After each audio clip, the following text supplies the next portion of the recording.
How to fix Uber driver app not working. Hi everyone, this is Rose and I'm here to guide you on how to fix Uber driver app not working.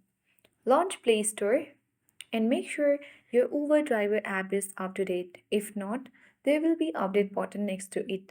Tap on it and ensure you are using the updated version of the app.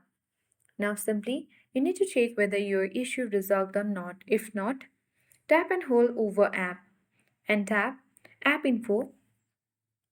From the section, tap Storage Uses and tap Clear Cache.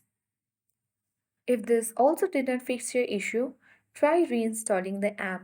Tap and hold Overdrive your app and tap Uninstall. Tap Uninstall again to confirm. Head towards Play Store. Now search for Overdrive Drive and Deliver app and tap on Install button.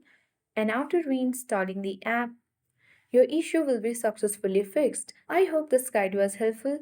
Thank you for watching and see you in the next video.